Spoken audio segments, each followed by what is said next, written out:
welcome to Job Search Workshop, Employers Expectations Unveiled. I'll be the host of the webinar, and I have with me two career coaches, Anna and Tiffany, who are going to answer all the questions that you have or might have to understand what do actually employers want and how to get ahead of this job search to understand yourself better and to understand what is actually expected from the job market. Moving on, let me Let me introduce myself. I'm Kritika Pandey. I'm the Operation and Analytics Associate here at Devant, and we have an incredible team that helps other students to understand and to get better in their job search journey.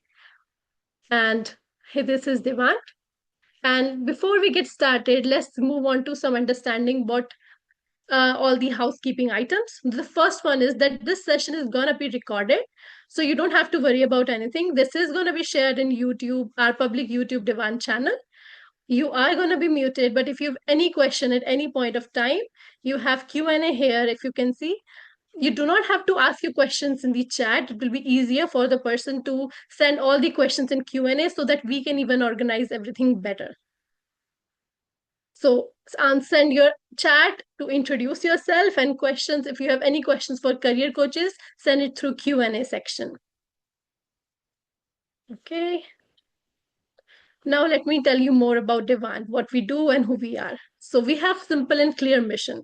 We help students and professionals build clarity and momentum and career that fits. We are an AI-driven platform that helps you with your resume, interview tools, labor market knowledge. We have events every Wednesday. We even have hiring events throughout the year. If you want to know more about us, you can log into devant.ca for more information and to understand what events are happening so that you don't get lost in a lot of questions, emails, and everything, and stay ahead of your game. Moving on, I have two guest CP speakers with me that I've already told you about. So Anna and Tiffany, over to you. Perfect. Hello, everyone. This is Ahana Singh. I am a workforce operations and vendor management specialist. I have been coaching for over about 12, 13 years. I'm happy to welcome all questions. I strongly encourage to put in your questions in the chat or, in the Q&A so that Tiffany and I are able to assist you. Please try to make this session interactive. As many questions as you ask, it will give us an opportunity to provide you answers on the spot. So we'll try to, so that's why don't feel shy. Please feel free. I strongly encourage, please bring all your questions forward. Over to you, Tiffany. Perfect. Thank you so much. So my name is Tiffany Ramnarine. I have been with Devant for, I think, 2 years so far. I hope there's not a lag when I'm speaking. I have worked within the employment and career services industry for about 7 or 8 years. So anything resume, cover letter, job interview, even just having a check-in with each other to discuss your next steps. I'm definitely here to support. And like Ahana had mentioned, any questions that you have, please input them into the Q&A. It will make things a lot easier for us. You can hear a different perspective, a different scenario or situation, and hopefully we'll be able to come up with a solution together. Thank you. Perfect. Over to the next slide, Kritika. Okay, so we are going to sort of zoom through the deck because we want to leave space for questions, but we want to talk about few key important steps, that take place in the job search market, right? So firstly, resume expectations, right? This is the bigger one because this is where your job search cycle begins. You don't have a resume, you don't know where you're what you're aiming for, right? The three key components: clarity, impact, and relevance. It has to be clear, it has to have an impact, and it has to be relevant with what you're applying for, right? I know we always say have your resume, try to detail it, try to customize it for each role, right? Use quantifiable achievements. Now, if you do not have any work experience, try to make sure you're able to maybe use your your project, right? That you guys do the capstone project, and try to make sure that you use that, and try to see if you're able to quantify anything, any technical soft skills you need to highlight. Try to keep it clean, no personal details, no photos, including ATS friendly keywords from job posting, and keep it short, targeted, and value driven, the professional summary part. One major point I'll mention here, I know all of these things that I've mentioned, you probably know about it. Because of AI tools like Chat GPT and XYZ and all of these, I'm starting to notice, because I coach a lot of students and job search seekers. I notice all the resumes are in the same pattern, same words, same language, same pattern. Please, I strongly encourage everyone, do not use Chat GPT and copy the resume from there and just use that to apply. No, no, no. The purpose of Chat GPT is to assist you. The purpose of these AI tools is to guide you, to assist you, to provide you that support. It is not there to do your work, right? I see a lot of the times, resumes that I receive, they have quantifiable data, but when I ask them, how did you reduce this by 30%, there is no answer. Sometimes we use words like detail oriented. I am a results driven and detail oriented professional with XY years of experience. When we use words like detail oriented, we have to be very careful, because our resume should be error free. Thirdly, let's use verbs or words that we are comfortable with, right? Again, when we use these AI formatted resumes, we should be confident, comfortable with whatever is written in there. If there is something that you're not comfortable with, you need to change it. Ideally, you need to, like I said, take your resume. You can get help, there is no harm in it, but make sure you format every sentence to make, so that you can relate to it, versus just a copy and paste, right? Because that is a trend that we are seeing, and ATS also at some point start catching it. So please make sure that you are being careful with that. Tiffany, is there anything you'd like to add on the resume expectations part? Yeah, definitely when it comes to resumes.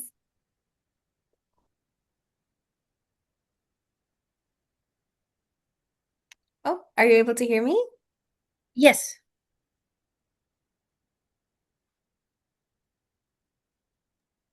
Yes, we Okay, can hear perfect. you. Yeah. So I was just going to say a few things. When it comes to resumes, there's a word in there, ATS, and not everyone necessarily understands what that may even stand for. So ATS is an abbreviated word. It stands for Applicant Tracking System.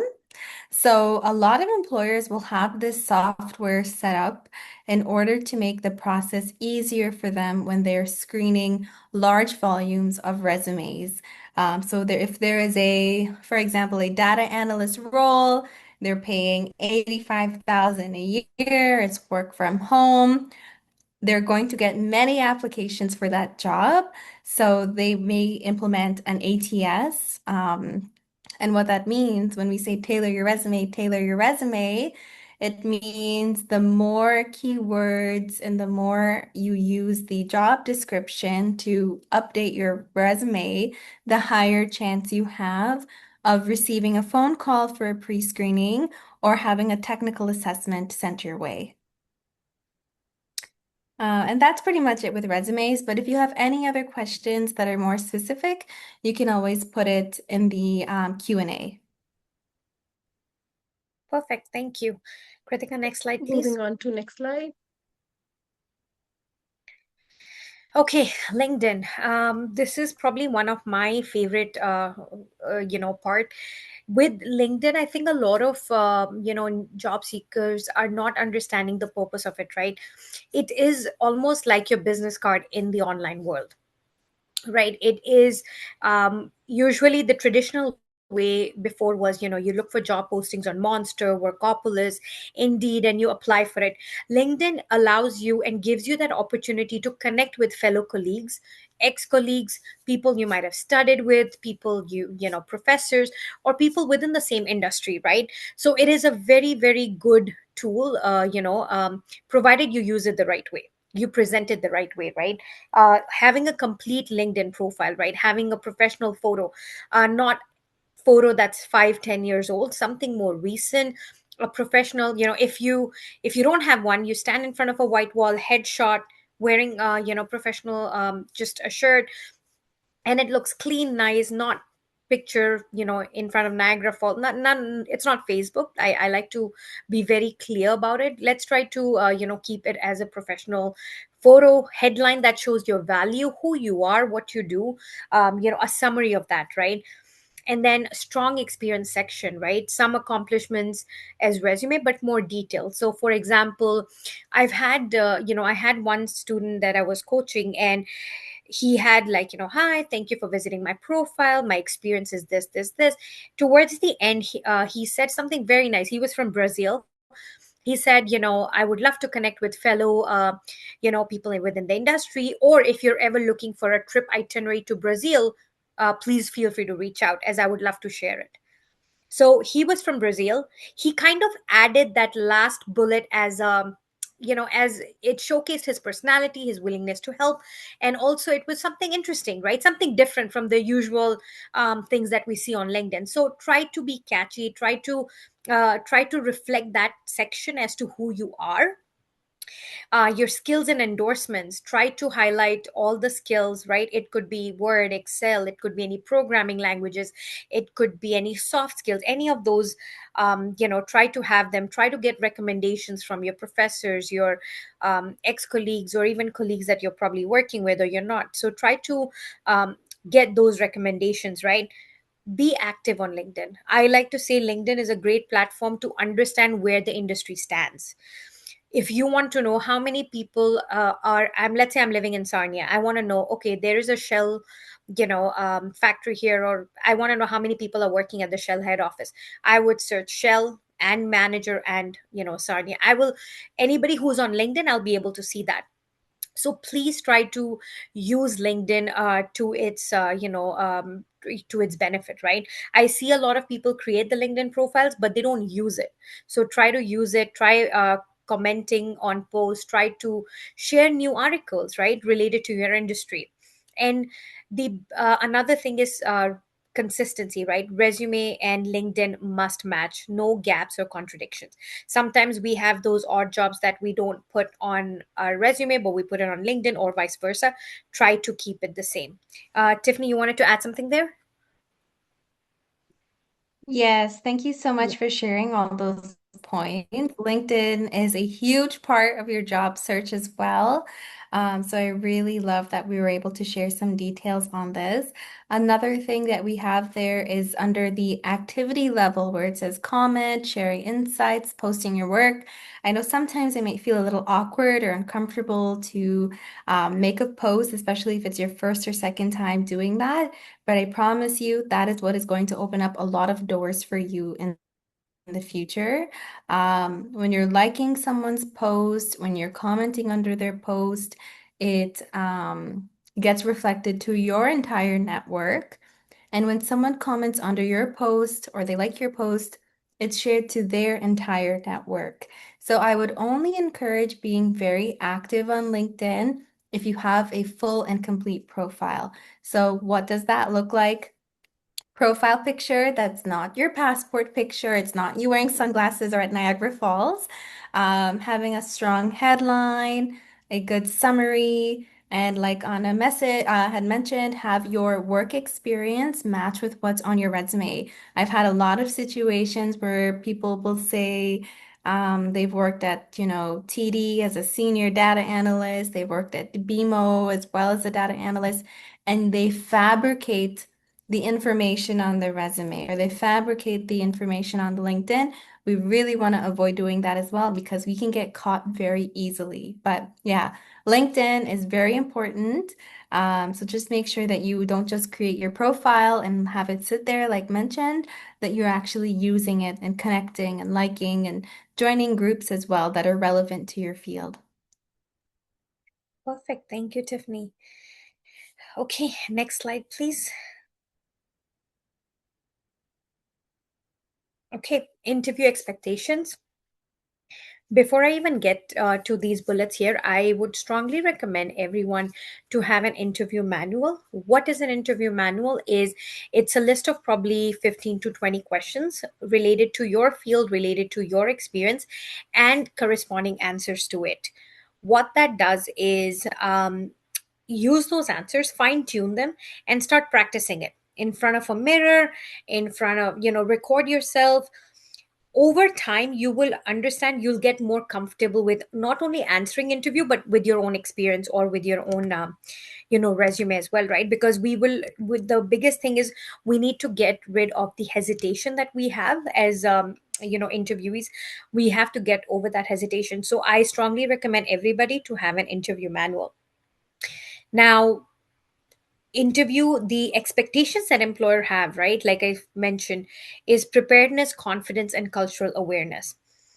For example, it's very common in Canada to have small talk, of like, hey, how are you doing? How's the weather? Oh, the weather is, pretty chilly now. And, how was the commute?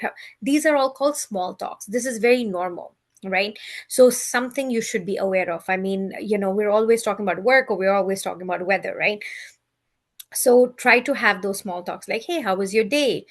Before, you don't just get into the interview. Usually there is that little, so something to be aware of. Storytelling using the star. So structure your answers: situation, task, action, result. So, for example, can you tell me about a time when you had to deal with conflict at your workplace? The corresponding answer would be, during my time at ABC, there was a situation whereby this happened. The action that I took was this, and the end result was this. That's the star approach. This way, the interviewer can visually think of, okay, this is what was the situation, this is what you did, and this is what the end result was. So, extremely important to use those storytelling, ways. Of course, when you practice it, you will understand. You're not going too long either, but with practice, you will understand. Okay, what are the main points I have to talk about? Knowledge of company, right? Show that you've research is important. At least know their core values, know like, why do you want to apply for this company? So have that answer ready. Do some bit of research. Do how do you relate to it? So there is that research component that's very important. uh, Clear communication. We call it enunciation. So a lot of times we tend to speak English the same way we would speak our language, right? Like I speak Hindi, and I would probably, the way I would speak Hindi, sometimes I notice myself in English, I can go fast. So when you do these interview preps in front of the mirror or recording yourself, you will realize that you have to be clear and you have to maybe sometimes slow down. So again, practicing will help you do that as well. We the interview questions are a lot about behavioral based, situational based, conflict handling, right? You're working with colleagues and team members who are probably from all across the world. So nowadays, with a lot of, you might interact with team members in Latin America, in India, in US. So you have to be able to share examples, or how would you react in this situation, what would you do in this situation. So again, very important. um, a lot of the times students ask me, Hannah, I'm working an odd job, maybe at Subway, right? How can I use that as an example? Well, my point is, yes, you can, because you're interacting with people. You are interacting with people. You're working with team members from different parts of the world, so you are already exposed to that culture. So that's something that you can spin within your answer. Eye contact, these are all soft skills, right? Thanking the interviewer. Firm handshake, not droopy handshake, it's firm. I see, so those are little nuances that you should be aware of or be comfortable with. And then, of course, any questions that you might have, right? I usually let students know, why don't you ask this question? What is your expectation from someone walking into this job? This gives you an opportunity to understand what the hiring manager's expectations are as well. And in your mind, you're like, okay, this is what my expectations are, this is what hiring manager's expectations are. Match. right? So it's a good question. Um, Anything you want to add in there, Tiffany? I think when it comes to interviews, the most important thing is the STAR method. A lot of us might go into an interview thinking we have a way to answer questions, and then we're kind of scrambling, we're kind of all over the place. And then at the end, once you do finally complete your response, it's entirely different from what was first initially asked of you.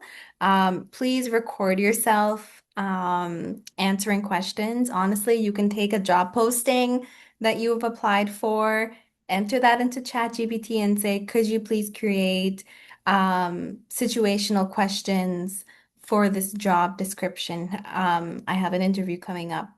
And when the questions are generated for you, set your camera up or you can set your laptop up, record yourself answering these questions. It's very awkward, very uncomfortable, but once you review that footage afterwards, you will be able to see, okay, what does my body language look like? How many filler words did I use? Did I say lots of uhs and ums and pauses in between? Was I clear with my response? And the more practice that you do, you'll become more comfortable with what it is that you're stating, what it is that you're explaining, especially if it's something technical. We want to go ahead and assume that the other person doesn't know exactly what it is that we are sharing. So once you record yourself and you review it, you can ask yourself, would I hire myself based off of this performance? Would I get an opportunity to move on to a second round interview based off of what I just said right now? And that will be really helpful for your preparation moving forward. Thank you. Yeah, Perfect. Thank you, Tiffany. For thank you. we do see the questions coming in, so we'll just finish the deck and then we will get into these questions. Okay, Next slide, please. so we are in the Okay, we are in Q&A the Q&A section now. part. Okay, perfect. Yeah. Okay, so let's start go question by question. Tiffany, maybe you want to Yeah, answer them. I can ask them. yeah, So absolutely. first, Okay. okay, so perfect. First question is, thank you for the session. I had two questions. What is the etiquette to contact hiring managers or recruiters after completing an application? That's first question. So I would say LinkedIn is definitely my go-to once completing an application. Sometimes when you do find a job on LinkedIn, it will show you who the hiring manager is or who is a part of the hiring team. And just let them know, just send them a message and flag your application. Sometimes, even if you are not able to find who the recruiter is on the job posting, you can always look for it. So LinkedIn has so many filters, so many tools available for you to be able to find this information. So you can start with typing in a company name. You can go to filters, and then they have something called keywords. So that is where you might want to put in human resource, HR. So now anyone, for example, who works at Canadian Tire and who has the words human resource in their LinkedIn profile will show up. You can also tailor it even further based off of location as well, because Canadian Tire is a huge organization. You might have to kind of really play around with the filters to narrow it down. The second part of the question there, what do you do after you have applied and contacted for further information, but no one gets back to you? Yeah. Unfortunately, there's nothing else we can do at that point. We do have to wait, and I know that's one of the hardest parts about job searching is the waiting period. I've seen employers take 1 month, 2 months sometimes to get back to people, but that's why we do want to ensure that we are putting out a decent volume of applications and we're not putting all of our eggs in one basket. Yep. And the last one of that section is, when you're applying through job application softwares like Workday, how do you follow up? So I would then go back to LinkedIn again, depending on the organization or company that you applied for. Again, try to narrow it down. Use all the filters that are available and accessible to you in order to find who the hiring manager may be. Sometimes I have found interns, and I've reached out to the interns too because they're going to be like, oh my God, someone reached out to me. What do I do? They're going to take it to the recruiter who is managing or supervising them. So either way, I know that it will get back to whoever I need. Okay, second question. My first-hand experience and many of friends show heavy discrimination is practiced through hiring based on sex, race, and age. I thought this practice is illegal in Canada, but practically it's encouraged by hiring companies. First, why is this not being stopped? As a person who doesn't fit within criteria, what should I do? Yeah, that is definitely a form of discrimination. I've seen a lot of times clients do, sometimes they are discriminated against what they have on their resume. So if it's not that quote unquote Canadian experience, I really dislike that term. I don't think it's fair at all. I don't know if there's a way to report that. Maybe the questions that they're asking are inappropriate, or is this maybe within the initial first set of questions? I noticed a lot of applications are asking for these types of orientation questions, identity questions as well in the beginning. But if it's during an actual interview, then they are not allowed to be asking those types of personal questions. Yep. And then when a job posting lists a requirement like 1 to 3 years of experience, but you have significantly more, maybe 10 or more, then what's the best strategy to position yourself? In the same line, is it acceptable to add skills beyond what the job description asks for, specifically because they're relevant for the position? That is a really good question. And I have had lots of people where they are overqualified for the role. So I would, at that point, maybe even remove some years of experience from your resume. So if they're looking for 1 to 3, like they're open to someone having 1 year, 2 years, 3 years of experience, and you have 10, that is like almost 3 times or a little over 3 times more what they're looking for or willing to accept. So in that case, I would omit some years of experience from your resume. Again, I know that you're very capable. You can probably manage a team of people at that point if you have 10 years of experience within a certain role.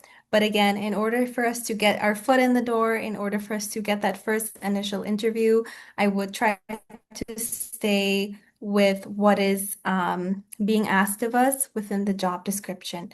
So you could add skills beyond what is in the job description, but I would only encourage you to do so if you feel that you've done an amazing job tailoring your resume with what is already in the job description itself. Okay, fair enough. Thank you for that answer, Tiffany. The next one I saw was it's been using LinkedIn and keep getting rejections and hiring. Okay, let me move to the next one. I'll read that one. How much of the resume should be quantified? That's a great question. Some roles might have projects with heavy emphasis on the end result, but some projects might not. So if someone contributed to a project but wasn't involved in how that project improved a metric, how should they frame their responsibility? Yeah, that is definitely a wonderful question. I've seen lots of different things when it comes to resumes. I've seen some people, every single bullet point has a number, Yep. or there's only one thing in the summary of qualifications. I would really try to think about your accomplishment statements. What is it that you've done? And we also want it to be legitimate as well, right? So when we think about the work that you've done, is there a way for you to back up what it is that you're saying? If for example, an idea or thought that you had led to an increase in revenue of a certain amount, is there something concrete that we can go back to? We never know what line an interviewer may pick on to ask us about. So I would just say, per job that you have on your resume, try not to overdo it. I would say if it's sprinkled throughout very nicely, 2 to 3, but it should be kind of like the main responsibilities, like the biggest accomplishments that you have. Those are the ones I would try to attach to a number in order to quantify. But yeah, that is a really good question. It's really important to have numbers throughout your resume because without that, the employer has no idea of the volume of work that you are doing and what capacity. So that is a really good question. And again, see what works for you. Switch it up, maybe use one style of resume for a month, see if you're receiving responses, if you're getting callbacks. If not, let's go back to the drawing board and try something else out. Yeah, I just to add on it, right? Like I was relating it back to the Chat GPT version of resumes. I think let's not get carried away in quantifying so much that the essence of your responsibilities or your accomplishment diminishes, right? Some people want to add, quantify everything. And what happens is in there's so much numbers on the resume that the responsibility or actually what you were doing gets hidden in those numbers, and then you're not able to confidently back it up, right? And if you're not a number person, you don't want to be sitting in front of a person who is a number person, because then they can clearly ask you back and forth, and it gets very tricky. So I always say be sure of what you put. Like Tiffany mentioned, be careful with the number games that you quantify. Tiffany, before we move to the next question, I just had one question. I think that was directed towards me. I saw somewhere, hi Ahana, when you mention using odd jobs or roles that aren't directly aligned with the positions we're applying for, if you put yourself in the interviewer's shoes, would you genuinely still consider the candidate? Yes, but when I was talking about odd jobs and stuff, I was talking about when you're giving an interview, try to relate those experiences of the soft skills. I think we all understand when there's students graduating, it's very obvious that a lot of the students are doing odd jobs, right? How you use that to your advantage. And I mean, I have hired someone who is straight out of college or university, and because I saw the passion, I saw the drive, and I saw the willingness to collaboratively work. So there are people out there that hire, it's not that they don't, right? But it's just that how you spin your soft skills from that work experience, or even your technical skills, right, depending on the job you're doing. That's what matters. Anything you'd like to add to that question, Tiffany? No, I think I'm good to go with that one. Okay, perfect. The next one is, I have a question. LinkedIn and resume must match, no gaps. That means that LinkedIn should be exactly as all our tailored resumes. How? Yeah, that is also another really good question. And it's a common one as well. So if I'm tailoring my resume, does that mean I need to tailor my LinkedIn profile? And I've had a few people who actually used to tailor their LinkedIn profile for job applications. That is way too much work. Job searching is already such an exhausting, time-consuming process as it is. Especially if you pair that with already having a job on top of it as well. So, no need to tailor your LinkedIn profile. We only want to focus on our resume. But when it does come to our LinkedIn profile, we do want to have some similarities between what is on your resume. So it doesn't have to be a 100% match word for word, but we do want to have kind of like a general understanding of what it is that you were doing at your job. So maybe for the sake of your resume, and tailoring, you might swap a few words out, but if I look at your LinkedIn profile, I will still be able to understand the scope of your responsibilities. You may also choose to kind of have a few different types of points in there as well with your LinkedIn and have it be a little bit more generalized rather than specific for a type of role. Because with your LinkedIn profile, you're going to be connecting with people on there as well. So we do want them to understand the range and scope of and that you're capable of having transferable skills as well. So it doesn't have to Perfect. be exact, but it will be similar. Perfect. I've heard that a lot of recruiters do not look into the resume when they see the location is out of town. How do you let them know you're open to relocating if they don't read the cover letters or resumes? So I'm hoping they are looking at your resume, even if you are located somewhere else. I've had a few people where I've supported where they are based in Calgary and they're open to relocating to Ontario if needed. In that case, I just maybe wouldn't even include the city or the province or the postal code. Again, use your discretion. But if you, again, use a type of resume for a month, see what's happening. Are you getting the results that you're looking for? If not, try removing it. I'm going to go ahead and say I hope that people would not discriminate based off of a province when you're willing and open to moving. But nowadays, these things, I guess, can happen. And a lot of times in job applications, you have like those initial first set of questions. We call those knockout questions. They might even ask there, are you willing to relocate? And that is where you will answer yes. Yep. Okay. Okay, thanks for that question. Should star be followed for all questions?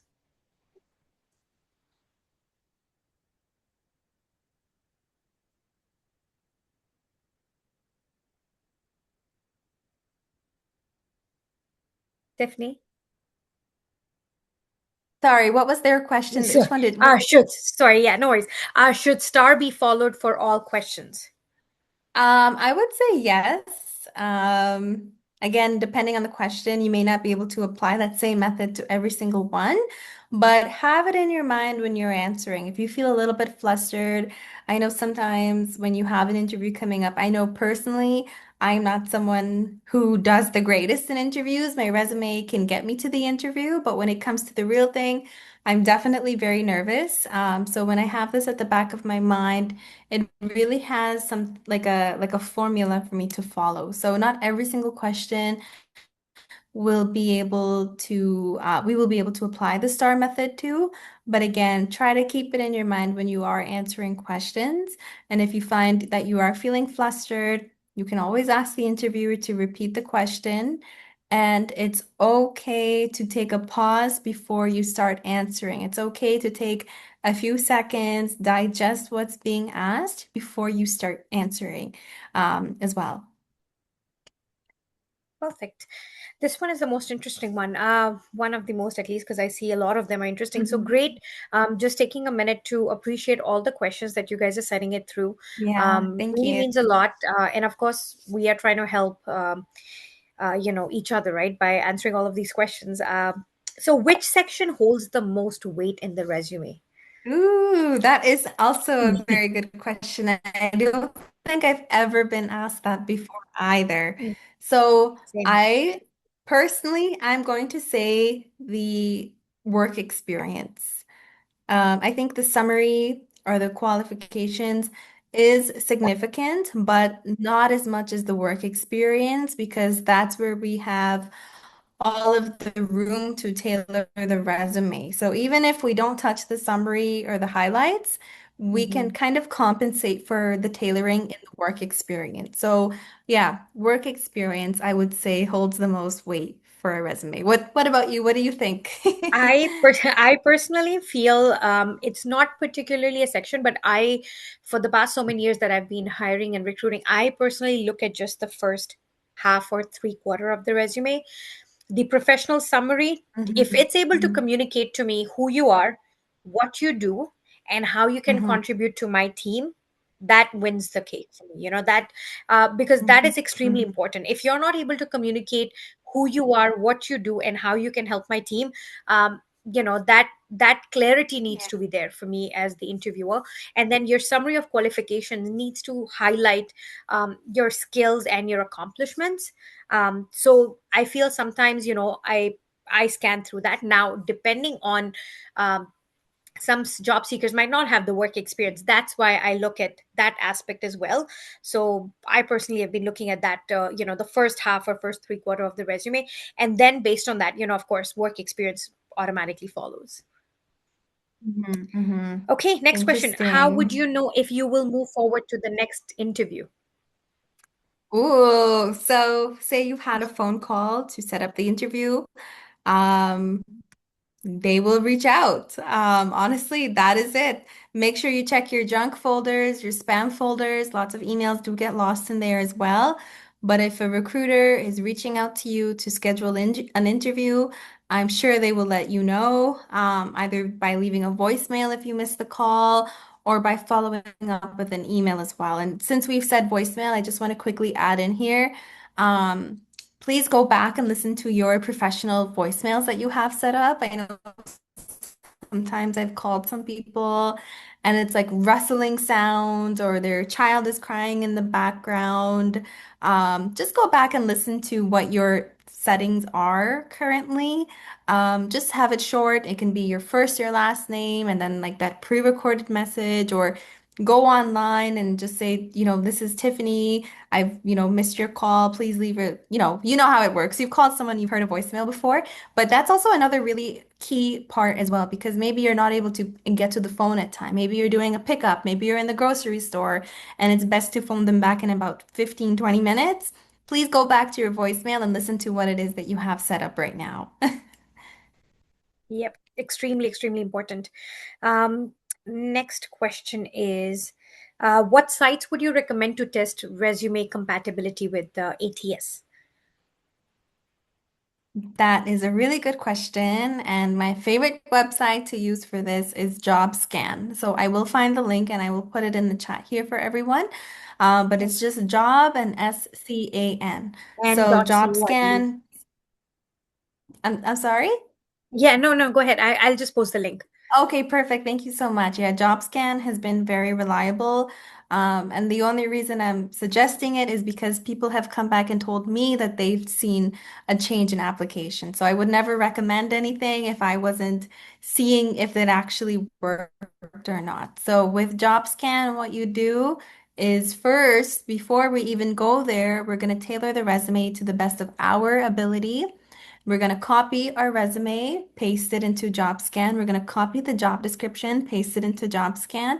And what it will do then at that point is generate something that's called a match rate. So the match rate will let us know how much of a match we are with what we've provided so far to JobScan.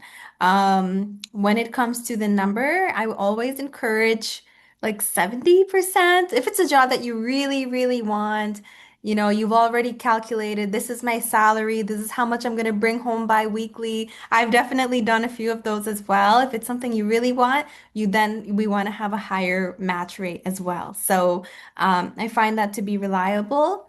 So if you have the cash to pay for the pass, amazing.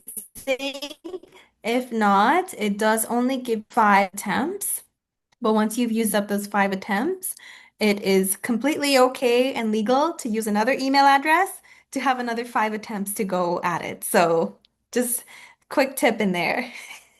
I've also, Tiffany, to add in there, right? I've also heard ChatGPT from my students that it has provided. Again, ChatGPT is Okay. tricky because you have to give it the right prompt. With JobScan, it's just Yeah. copy paste, right? With ChatGPT, you have to specify like this is the job description, this is my attached resume. Can you please let me know how close fit it is so that it goes through the applicant tracking system? And I've heard some great feedback on that as well, so maybe that's something that, Yeah. maybe try both and see if they're both Perfect. correct, then you're on that track. Okay, in the essence of time, we are getting these questions. So any post interview advice to increase the odds of getting hired? Yeah, that's a good question. Even just sending a thank you follow up, maybe they've mentioned something, their dog has a surgery coming up, or it's their grandfather's birthday tomorrow. Even something like that is very nice to mention in an email. It shows that you listened, it shows that you paid attention. So people like those kinds of things to talk about themselves and when people remember it. So always use that to your advantage. But just a very simple thank you for your time. Thank you for the interview. I look forward to hearing back. And it doesn't have to be necessarily even on the same day, just like a day after, 2 days after, just to remind them that, hey, don't forget about me. I did have an interview. One question I would also encourage you all to ask at interviews as well is to ask whoever is interviewing you what the next steps are. So, when should I expect a response, or what would the next steps be from here? That's a really good question, because say you finish your interview, it's about 30 minutes to an hour you just spent talking, and then it ends. You're like, okay, great, now what? So just make sure that you do follow up and ask them, when should I expect to hear a response? Perfect, thank you. um, and the next question is, I'll skip through randomly. How to tailor resume if they ask for 2 to 3 years of experience but you have less experience? So earlier we answered more, now it's less. So that is also a another really good question, and it's common, right? If we want to make more money, if we want a higher salary, we're always going to have to punch above a little bit as well. So, in that way, again, stick to your regular tailoring. I would try not to necessarily put too much focus on the fact that maybe you don't have the 2 to 3 years that they're looking for, but you have everything else. You have an understanding. The most important part is that you are someone who is open and willing to be trained. If you are someone who can be coached, if you are someone who is willing to learn, an employer can definitely recognize that and make exceptions. I do find this kind of job description is like this checklist that they have. And not every single person is going to meet it sometimes. So that's why when the tailoring comes in, it's important for us to showcase all of the other skills that we come with as well. Okay. Um, so how would you translate personal experience as, say, a hobby that you've been doing and that is suited to the job when they're only asking about your work experience? Um,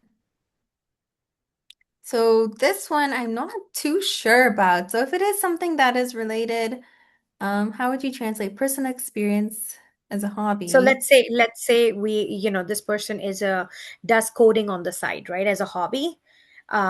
But that's probably his field or her field. Like, this person's field is not developer, and this person does development on the side as a hobby. Maybe this person is related to Hmm. HR, right? Let's say I'm an HR professional. I do coding and development on the side as a hobby, and I Hmm. want to apply for a developer position.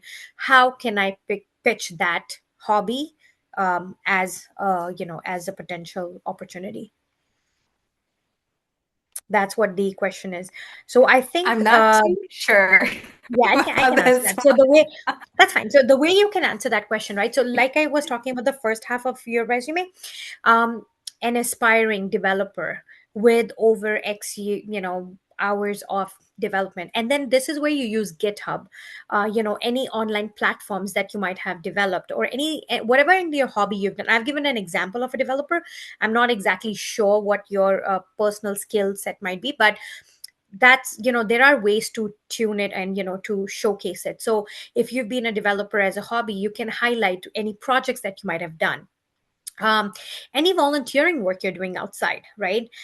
So again, maybe if, like, I want to apply for a coach, I would go back and say I have this many coaching hours, even though that's not my field right now, but this is what I do as a passion on the side. So there are ways to translate it. Again, we've given a generic answer because your question is a little generic, but based on that, there are always ways to kind of bridge that experience. Okay. So is it one second? My last work experience is in 2008. How do I bridge that gap? How do I explain that gap on my resume? Sorry, I was just typing a response. So, Oh, yeah, okay, when no it worries. comes to the gap in the resume, 2008, yeah, so it is definitely a bit of time in between. So I would really try to think, is there a course that I can take or something to kind of show that I've upgraded my skills since then? There are tons of free resources, whether it be a library, even just going onto Google very quickly. And depending on your field or your background, you could be able to take something. So yeah, I would say from 2008 to 2020, say 2026 now, is quite significant. So if there's something that you can do to just show that, I've taken a course. I've gone to upskill my credentials recently. I would highly recommend doing so. Even if you are open to volunteering, again, I know volunteering is not a paid opportunity, and depending on your responsibilities and financial situation, it may not always be encouraged for you to be able to do that. But again, in this case, I would encourage volunteering or I would encourage trying to find a free course or something to upgrade yourself a little bit just to show that you've been practicing your skills and that you're ready to take them and apply to the new job that it is that you're looking for. The reason I also encourage volunteering in this specific case is that you will need references. Employers do ask for a minimum of 3 references. So if we think about from 2008, are you in contact with any of your colleagues from then? Are you in contact with your supervisor or your manager. If you are, that's amazing. I have a lot of respect for you. That must be a really good boss that you had. But if not, then you may want to volunteer and have someone who can advocate for you, who can vouch for you, who can say good things about you, once you've already done the interview. Perfect. Um, The question that I was sorry, the question that I was just typing there was is it safe to remove your highest level of education, which is a PhD for entry level roles? So I was just going to say, I know you've worked so hard to accomplish a PhD, and congratulations to you on that as well. But if you are finding yourself applying for entry level roles, we may have to remove that. So again, yeah, I know it's a lot of work, time, and money that you had put into that, but if it is entry level, then we may have to remove it. any tips on cover letter? Yeah, cover letters. So I feel cover letters were so popular back in the day, and they were popular when it was common practice to print your resumes, sorry, and hand them out in person. So when it comes to cover letters, please don't just copy and paste an entire story from ChatGPT. It's so obvious, especially with the paragraphs, the indents, and everything like that. Really try to think about, what is it about me that I would like this employer to know? A cover letter can be a little bit more personable, to be honest. It's not as professional as your resume. So again, if possible, I would try to stay away from large amounts of text. And somewhere in there, I would really love to have like a few bullet points, even like a few key takeaways that you kind of want that employer to remember about you. But yeah, that's a good question. I do find that they're not as popular as they used to be anymore, but ever so often you will come across an application that does look for you to submit a cover letter. Yep. Thank you. And then the we're in the short of time, but I think we have good last bits of common questions. So for someone Mhm. with around 5 years of experience, including internships, which resume, one page or two pages format should be used most of the times? How many projects should we add? Is there a number basically? Which ones to put on priority on page one format? So basically, just about formatting of the resumes with when you have a lot more content. Yeah, so that is a really good question. I would say if you are if your first page is already getting kind of full and you are having to use a second page, let's make full use of the second page. If you find like it's only half of the second page, then let's throw in a few more projects that you've had in there as well. If you do find now you have even more information on there and it may possibly even go on to a third page, let's look at creating a portfolio for yourself where the employer can go on to that website or click on a link and they can see all of the work and projects that you've accomplished so far. That's also a really good thing to have onto your LinkedIn profile as well. If it's not already on there, you can kind of choose to pin it. So when someone looks at your profile right away, it will kind of be highlighted at the top of your resume. So yeah, two pages definitely for sure. I would really encourage that. And then which ones to put as priority in the first page? I think the ones that make the most sense for the job that you're applying for. Perfect. Disability. I have a disability, however, it's not visible or noticed. How to approach that when you're applying for voluntary questionnaire?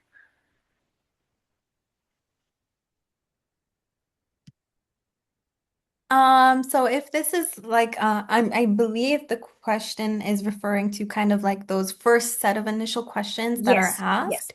I yes. believe they do give you an option to disclose that information. So if you do feel comfortable sharing that, you're more than welcome to disclose. If not, then it's not necessarily a requirement, but once you are hired, you are able to discuss the accommodations that you require in order to more effectively do your job. Perfect. Okay, we're down to the last two questions. Maybe we can finish the slides, Tiffany, and then come back to these two questions. Perfect. Yeah, let's go ahead and do that. All right, and then maybe if we're able to answer them in the chat, we can take it from there. Okay, next slide, please, Yeah. Kritika. So now we are all about Devant again. So we have events every Wednesday, and every Wednesday you'll see something new, and we have some interesting sessions coming up. The next week is immigration Q&A, any answers to the questions you want to understand about immigration. And the following that week we have very fun Christmas social. So you can plan your job better for 2026. You have to be really aware of that and be ready for it with the bank. So I think Christmas social would be for you. You can scan the QR code or you can go to devant.ca/events for all those questions or understanding of the events and what's happening new. And then we have new alumni advantage. The best part of being with Devant is that your support doesn't end just after you are graduated. You can have all the tools, resources, events, networking, all of these things together through alumni advantage. This alumni advantage makes sure that you are not alone in your job search. If you want to know more about how to understand what is alumni advantage and how to be part of that, you can scan this QR code and understand about Devant alumni advantage a little bit more. So this is all about Devant. And if you want to read any more questions, you can follow that again. Over to you. Okay, perfect. We have about, I guess, 4 more minutes. So last three questions. One of them is asking for your email, so I'll leave that to you, Tiffany. But when changing jobs or moving to a new kind of work, which often have gap in experience, what is the most important thing we should learn or do right away to make our old school skills look great for the new job?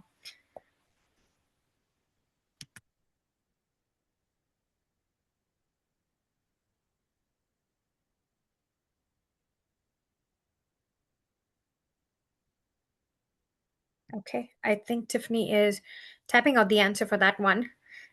I was just putting my email address. Sorry, which one was the Oh, one that you just asked? no worries, no worries. That's okay. When changing jobs and moving to a new kind of work, which often have a gap in experience, what is one of the most important thing we should learn or do right now to make our old skills look great for the new job? Yeah, that's a good question. That's when I would probably encourage transferable skills. So a lot of the times, if you're doing something within retail, you're doing something within customer service, those are all really amazing skills that you can take with you that you can practice and put into use for the rest of your life, to be quite honest with you. So I would really start to take a look at the job descriptions for the new jobs that I'm applying for and think, okay, how could I word this in my resume? And this is where tailoring comes in, where it's not that we are necessarily fabricating, but we're letting them know, even though I've done this, you're wording it a little bit differently to be more suited for the type of roles that you're now seeking. Um, the next question we have here in my resume, I present the last workplace where I worked for 12 years. Um, Basically, yeah, LinkedIn goes way yeah, more. that's definitely a good question when it comes to yeah. So again, when it comes to your resume, I would keep it 2 pages max. And depending on how long you worked at each one of your jobs, really keep it at that 2 page mark, but try to keep it tailored for the jobs that you're applying for. LinkedIn is okay if it goes further back, but for the sake of the resume, we want to keep it maybe within like that 10-year um, space. Yep, fair enough. Well, we have Okay, answered I all 50 questions. Perfect. It's a great yep. opportunity. Thank you, Now, everyone, for your guidance, first of all. And I think everyone must have some clarity or confidence in your job search now that you've seen all these questions answered. So thank you for everyone for attending. And I hope to see you in the next session for immigration Q&A. If you have any question regarding to immigration as well. You want to add something, Anna and Tiffany? Yeah, I'll just go ahead and say good luck to all of you. I really wish you all the best. I have a lot of empathy for those who are currently job searching. Be kind to yourself. And every rejection is redirection, is what I like to say. mhm. Yep, no, I want to wish everyone the best. I know the holiday season is approaching, so happy holidays if we don't speak before then, or you don't hear from, you don't see me in any other sessions. But like Tiffany said, right? She provided one quote. I'll provide you another one. It's your network is your net worth. So remember, every person you're connecting with, even today, the 90, 100, X numbers, LinkedIn profiles you've connected with, that's your net worth. Try meeting people, get out of that comfort zone. The more you interact, the more you gain knowledge. The more you gain knowledge, the more you build your network, which eventually turns out to be your net worth. So have a wonderful evening, everyone. Thank you. Thank you, everyone. Thank you, everyone. Bye. Bye.